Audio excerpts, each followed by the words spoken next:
नमस्कार साथियों, इस 15 अगस्त को हमारा देश 75वां स्वतंत्रता दिवस मनाने जा रहा है। स्वतंत्रता दिवस मतलब आज़ादी का पर्व, वो पर्व जो हमारे देश के कई वीरों ने अपनी कुर्बानियां देके हमें दिलवाया था। उन वीरों को याद करने का दिन है 15 अगस्त। यह आज़ादी हमें यूं ही नहीं मिली, इसके लिए उन वीरों ने अपने प्राणों की आहुति दी थी। भगत सिंह, चंद्रशेखर, राजगुरु, सुखदेव, लाला लाजपत राय, रानी लक्ष्मीबाई, बाल गंगाधर तिलक, इन सब ने अपने प्राणों का बलिदान दिया था, तब जाके हमें आज़ादी मिली। तभी तो कहते हैं कि यूं ही नहीं मिली आज़ादी, इसके लिए दी है कई वीरों ने अपने प्राणों की बलिदानी, तब जाके मिली हमें आज़ादी। आज़ादी तो मिल गई, परंतु देश के सामने एक समस्या थी कि प्रत्येक नागरिक को उस आज़ादी की अनुभूति कैसे हो, किस तरह से वह लगातार आज़ाद रहे। तब जाके हमारे बाबा साहेब भीमराव अंबेडकर जी ने अपनी टीम के साथ मिलकर संविधान की रचना की। एक ऐसा संविधान जिससे भारत के संपूर्ण नागरिकों को समानता का अधिकार मिले, एक रूपता का अधिकार मिला, जाति भेदभाव खत्म कर जीने का अधिकार मिला, मौलिक अधिकार मिले। तब जाके भारत ने और भारत के नागरिकों ने आज़ादी का अनुभव किया। परंतु क्या वास्तव में हम आज भी आज़ाद हैं? आज़ादी के कुछ वर्षों तक तो सब सही चला, परंतु उसके बाद में जो सत्ताधारी थे, जो प्रशासन में बड़े पदों के अधिकारी थे, उन्होंने स्वयं की राजनीति चलाने के लिए और इस लोकतंत्र से राजतंत्र के तरफ वापस आने के लिए राजतंत्र को वापस लाना आरंभ किया। किस लिए आरंभ किया? क्योंकि उनकी जो पहले चलती थी पार्टीबाजी, वो ख़त्म होती जा रही थी। इसलिए उन्होंने धीरे धीरे राजतंत्र को बढ़ावा देना चालू किया। वापस अराजकता फैलने लगी। इसका विद्रोह भी कुछ लोगों ने किया, कुछ नागरिकों ने किया, परंतु उसमें भी क्या हुआ, धीरे धीरे उन सत्ताधारियों ने, उन प्रशासनधारियों ने, प्रशासन में बैठे बड़े अधिकारियों ने उन्हें अपने जाति से, सिफारिशों से और अपने समाज का नाम के हवाला देते हुए उन लोगों को चुप करना आरंभ किया। और फिर धीरे धीरे देश में अराजकता फैलने लगी। लोकतंत्र से वापस हम राजतंत्र की तरफ जाने लगे। हालात ये होने लगे कि आम आदमी के अधिकारों का हनन होने लगा। न्यायपालिका वापस अपने गिरे हुए स्तर की ओर जाने लगी। सामाजिक सुरक्षाएं घटने लगी, महंगाई बढ़ने लगी, बेरोजगारी बढ़ने लगी, शिक्षा का स्तर घटने लगा, चिकित्सा का स्तर घटने लगा। यह सब कैसे हुआ? यह सब हुआ खाकीधारी और खादीधारी, इन सब के सहयोग से सत्ता पर और प्रशासनिक पदों पर बैठे हुए बड़े लोगों के द्वारा आम आदमी अपने अधिकारों के लिए जूझ रहा है आज के समय में, और हम वापस गुलामी की ओर अग्रसर हो रहे हैं।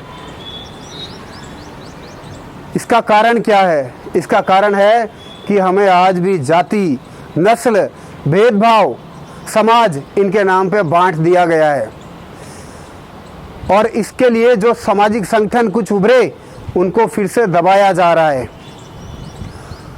आज के समय में हम कहते हैं कि हम आज़ाद हैं, परंतु क्या आज़ादी का वास्तविक मतलब सिर्फ आज़ादी पा लेना ही है? आज आप देखिए कि किस तरह से कार्य हो रहे हैं हमारे समाज में। एक छोटा सा आदमी होता है, वो एक चरित्र प्रमाण पत्र बनवाने के लिए जाता है सरपंच के पास, वो नहीं बनाता, उसको सिफारिश करनी पड़ती है, तब जाके वो चरित्र प्रमाण पत्र पर सिग्नेचर करता है। किसी के साथ कोई वारदात हो जाए, अन्याय हो जाए, वो थाने में जाने से डरता है। थाने में जाता है तो किसी से सिफारिश करवाता है कि मेरी ये एफआईआर दर्ज कर लो, मेरे साथ ये वारदात हो गई, मुझे न्याय दिलाओ, परंतु नहीं होता। अपराधियों का स्तर देखिए, अपराधी को लाइजनर अपराधियों को कहते हैं कि चिंता मत कर, अधिकारी अपने जानकार है, तुझे कुछ नहीं होगा। नेता कहते हैं आपका काम करवा दिया। यहाँ तक कि राशन कार्ड बनाने के लिए पार्षद, सरपंच और ये जो व्यक्ति होते हैं, ये कहते हैं कि मैंने तेरा राशन कार्ड बनवा दिया, अगली बार मुझे वोट दे देना। जैसे कि उसके घर का काम हो। JNAN ये सब कहते हैं पैसे दो तब जाके बिजली कनेक्शन मिलेंगे, और फ्री में कनेक्शन दे दिया तो कि अगली बार मेरा काम कोई करवा देना। क्यों भाई, एहसान कर रहा है क्या? इस तरह से हमारे देश में वापस गंभीरता आने लगी। अब आप देख लीजिए, क्या इस माहौल में हम आज़ाद हैं? आज हमारे देश का स्तर देखिए, न्यायपालिका का स्तर गिरता हुआ जा रहा है। शिक्षा का स्तर देख लीजिए आप, चिकित्सा का स्तर देख लीजिए, हमें कोई भी सुविधा ठीक से मिल ही नहीं रही है। नेताओं के पास जाइए, अधिकारियों के पास जाइए, अपना काम कराने के लिए सिफारिश कीजिए, आम आदमी को उसका अधिकार नहीं मिल रहा है। अमीरों को अधिकार मिल रहा है परंतु उसको तो ज़रूरत नहीं है। गरीबों को न्याय के लिए, अपने अधिकारों के प्राप्ति के लिए दर दर भटकना पड़ रहा है। तो क्या ऐसे हालात में हम आज़ाद है? हम आज़ाद है ही नहीं, हम हो ही नहीं सकते, क्योंकि हम आज भी जाति के लिए, समाज के लिए, अपनी नस्लों के लिए लड़ रहे हैं। हम भारत के लिए नहीं लड़ रहे हैं, हम भारत के अधिकारों के लिए नहीं लड़ रहे हैं, आम आदमी के, नागरिकों के अधिकारों के लिए नहीं लड़ रहे हैं। और ऐसे में जब कुछ संगठन, कुछ जागरूक नागरिक इसका विद्रोह करने लगे तो उन्हें आज के दौर में भी समाज के लोगों के द्वारा, राजनीतिक लोगों के द्वारा, सिफारिशों के द्वारा, ज़्यादा अगर सिफारिश भी नहीं मानी तो मुकदमों के द्वारा डराया जा रहा है, धमकाया जा रहा है, और इस तरह से उन्हें चुप बिठा दिया जाता है।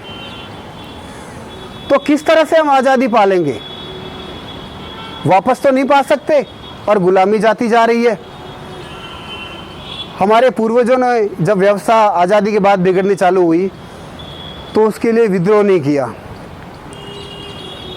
हमारे बड़ों ने विद्रोह नहीं किया, हमने विद्रोह नहीं किया।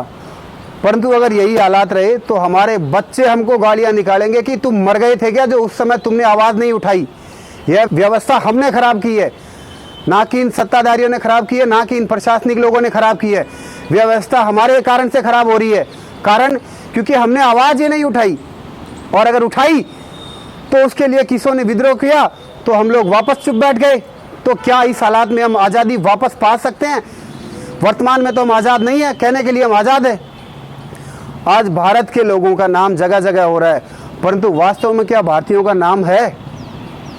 क्या हम देश के लिए कुछ कर रहे हैं? हम अपने लिए कर रहे हैं, इसलिए हम गुलामी की ओर अग्रसर हो रहे हैं। उन वीरों ने जिन्होंने अपने लिए बलिदान दिया था, उन्होंने अपने जाति को छोड़ के, समाज को छोड़ के, अपने सुखों को छोड़ के हमारे लिए प्राणों की आहुतियाँ दी। उनकी आत्मा क्या सोचती होगी कि हमने जिसके लिए बलिदान दिया वो हमारा भारत आज कैसा है? क्या हो रहा है भारतीयों में आज के समय में? क्या इस तरह से भारतीयों में वापस प्रेम, भाईचारा फैलेगा? क्या अराजकता खत्म होगी? क्या सच में राजतंत्र खत्म होगा? क्या लोकतंत्र वापस आएगा? इस तरह तो नहीं आएगा। क्या आप सोचते हैं कि हम लोकतंत्र में जी रहे हैं? तो साथियों, मेरा आप सबसे आग्रह है कि इस आज़ादी की लड़ाई में वापस साथ दीजिए।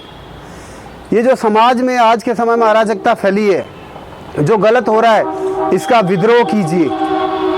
धीरे धीरे जो संगठन है आज के समय में व्यवस्था में सुधार के लिए लगे हुए हैं, उनके साथ वापस होइए। समाज के, जाति के इन बेड़े को अपने सरों से उतारिए और भारतीय बनिए।